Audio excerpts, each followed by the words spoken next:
Well, researchers have made a shocking discovery about the Great Pacific Garbage Patch. The vast collection of waste that lies thousands of miles off the west coast has long been known to be home to ocean-dwelling species. But recent samples were found to have a surprising number of coastal species.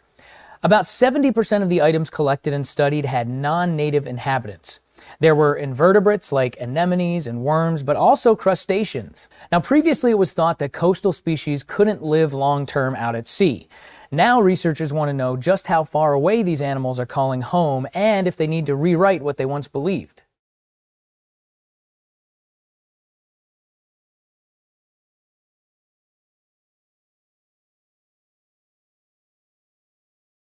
What is going on? Well, Patrick Moore, one of the more controversial environmentalists on the planet, says predictions of invisible threats aren't real. He says we've been duped. We invited Dr. Patrick Moore to join us for a conversation that matters about predictions of catastrophic threats. Patrick Moore, welcome. Great to be back, Stuart. You've just written a book that takes aim at what you say are questionable environmental claims. What's it called, and why is it important that you publish it now?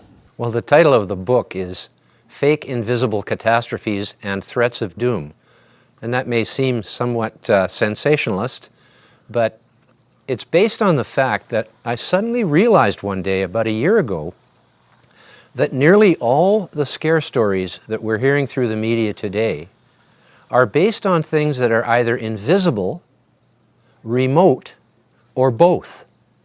In other words, it's impossible for the average member of the public to verify them by themselves with their observation. Observation being the basis of science, the beginning of scientific discovery, is to observe something.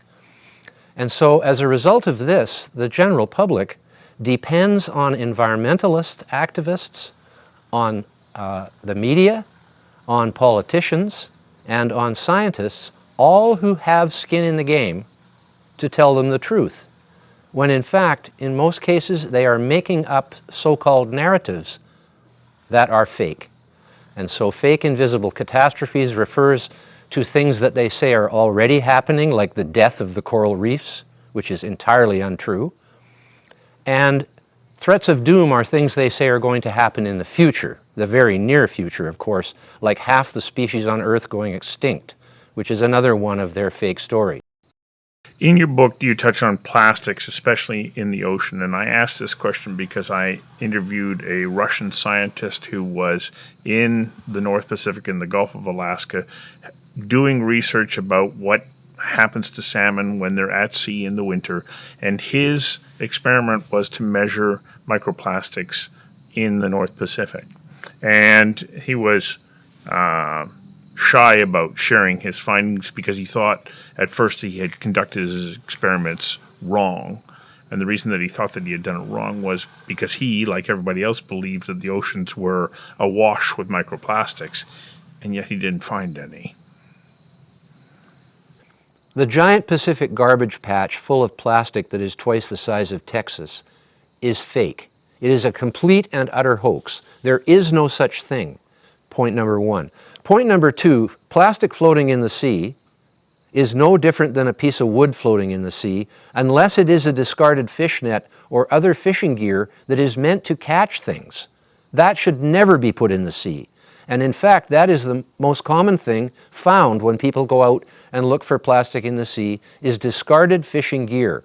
We should have an international effort to educate fishermen and possibly reward them with so much a pound for plastic they bring back to the land that has been torn or is no good to them anymore. Patrick Moore, as always, thank you for your insights and your time.